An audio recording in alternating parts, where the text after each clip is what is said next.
Well, according to a new report from the Center for Strategic and International Studies, the U.S. is disarming itself by sending weapons and equipment to Ukraine. And if the U.S. had to go to war with China, we'd run out of some strategic munitions within a week. But this new report is not stopping Ukraine from pushing for even more weapons, now asking for fighter jets in addition to the over 100 tanks pledged from several allied countries, 31 coming from the United States. Joining us now with the latest is Newsmax national correspondent Logan Raddick.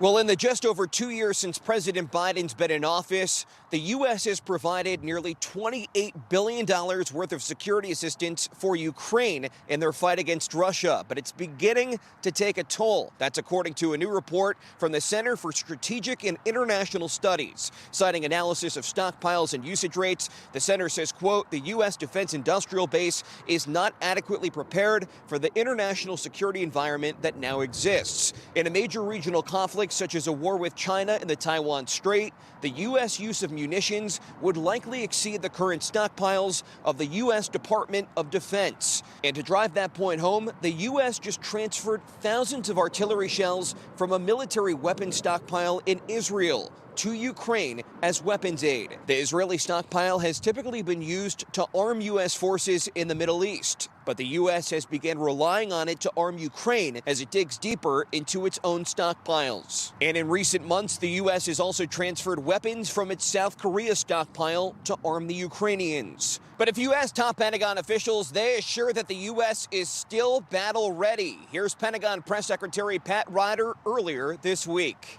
When it comes to being able to ensure that we can support Ukraine, but also meet our own readiness needs, there are ongoing and active discussions as part of this process to ensure that we have what we need and that we can continue to replenish our stocks. And to put things into further perspective, the amount of Stinger missiles that the U.S. has sent to Ukraine equals the amount that have been built for non-U.S. countries in the last 20 years. Back to you. Logan, thank you very much. And let's bring in our panel to continue the conversation. The former Undersecretary of Defense, Robert Wilkie, and retired Brigadier General Blaine Holt. General Holt, this group that said that we're essentially running short and the suggestion is we need to resupply. Just to let people know the background of this group also has participants including Lockheed Martin, General Dynamics, Boeing, Raytheon. In other words, these are people that would definitely be in favor of spending more on weaponry because they make it. So I personally have no problem with that, and I'm sure that members of Congress in their districts where they could bring home the money, they're fine with that too. Do you think this is legit, that we're running short, and maybe it's a good idea to replenish the stockpile? Well, it's great to be with you and the Secretary, but what I'll say is that the Center for Strategic and International Studies is quite a high caliber, very credible think tank, and these are very serious allegations. These are allegations that have to be investigated because our readiness, it doesn't matter whether you want to support Ukraine or not. We can't compromise our own national security or our readiness. So, we have very tight numbers on what readiness is in the United States military, and I would suggest that it's Congress's responsibility to haul them into a classified closed session and get a readout on just exactly where our readiness is impacted or if it's not.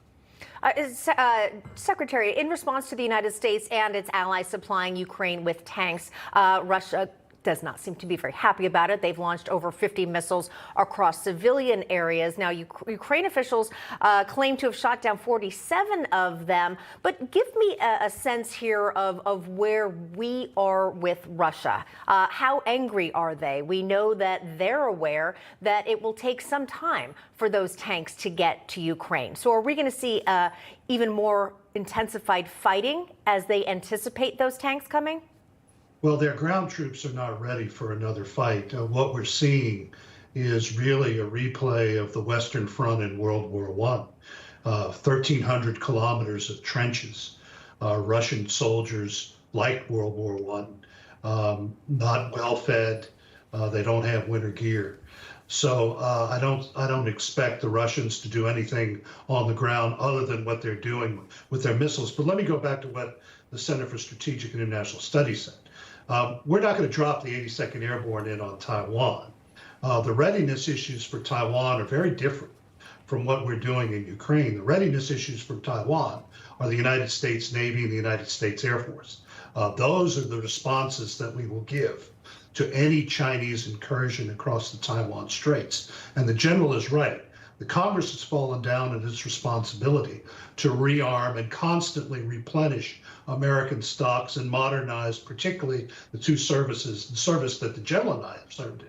Yeah. The United States Air Force. Yeah, speaking of modernizing, what is warfare going to look like with China, General Holt? And the reason I ask that is everything's getting such a high level.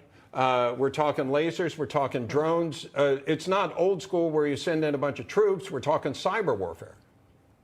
Yes, to your point, China is a very different animal entirely.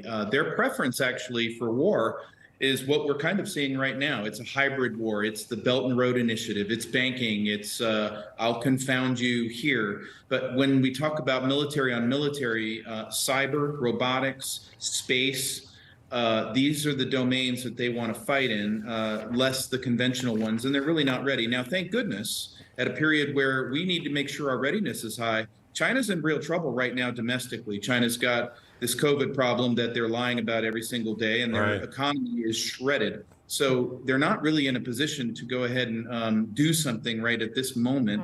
But that doesn't mean that we shouldn't take advantage of this time to go ahead and get ourselves prepared with modern warfare and weaponry to take them on if we have to.